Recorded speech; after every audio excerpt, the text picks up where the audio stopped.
শনিবার সর্বদলীয় বৈঠক ডেকেছিল কেন্দ্রীয় সরকার। সেই বৈঠকে সিপিএম এর পক্ষে যোগ দিয়েছিলেন লোকসভা দলের চিফ হুইপ জিতেন্দ্র চৌধুরী এবং রাজ্যসভা দলের নেতা টিকে রাঙ্গরাজন। কাশ্মীরের পুলওয়ামায় সন্ত্রাসবাদী হামলার পরিপ্রেক্ষিতে এই বৈঠক ডেকেছিল কেন্দ্রীয় সরকার। বৈঠকে পৌরোহিত্য করেন কেন্দ্রীয় স্বরাষ্ট্রমন্ত্রী রাজনাথ সিং। ছিলেন বিভিন্ন দলের নেতারা। সেই বৈঠকে সিপিএম এর পক্ষে জিতেন্দ্র চৌধুরী বলেন, সিপিএম নেতাদের উপর আক্রমণের নিন্দা জানায়। সেই সঙ্গে কাশ্মীরের সাধারণ নির্দোষ মানুষের উপর যে হামলা হুজ্জতি চলছে তারও নিন্দা জানান তিনি। জিতেন্দ্র চৌধুরী বলেন, একটি অংশ কাশ্মীরের শান্তি সম্প্রীতি নষ্ট করতে উস্কানি এবং উত্তেজনা ছড়াচ্ছে।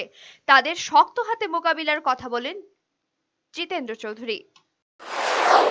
আমরা বলেছি যে এই যে প্রথমত এই ঘটনা আমরা এটার খুব তীব্র নিন্দা করি এবং একই সাথে এই ঘটনার পর দেশের বিভিন্ন জায়গাতে একটা অংশের তরফ থেকে যে সাম্প্রদায়িক একটা সুশ্রয় দেওয়া হচ্ছে এবং কিছু ঘটনাও হয়েছে তারও আমরা নিন্দা করি।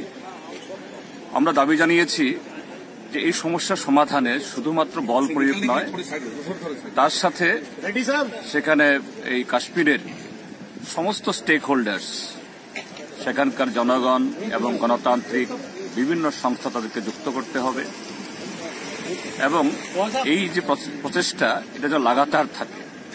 তার সাথে আমরা এটাও দাবি করেছি, এখন যে পার্লামেন্টে যে সমস্ত দলগুলো প্রতিনিধিত্ব করছে তার লিডারদের মিটিং হয়েছে, অতি সত্বর আমাদের প্রধানমন্ত্রী যেন সমস্ত রাজনৈতিক দলের নেতাদের নিয়ে মিটিং করেন এবং সেখানে শুধু বল প্রয়োগ না, যে একটা রাজনৈতিক একটা প্রচেষ্টা শুরু হয় যাতে এটা স্থায়ী সমাধানের জন্য এই কাশ্মীর সমস্যা এটা শুধু কাশ্মীর হিসেবে না দেখে এটা জাতীয় সমস্যা হিসেবে দেখা হয়। আমরা এই কথাগুলি বলেছি। উপত্যকায় দ্রুত শান্তি ফেরানোর পক্ষেও সর্বদলীয় সভায় সওয়াল করেন সিপিএম এর এই সাংসদ। ব্যুরো রিপোর্ট, চ্যানেল দিন রাত।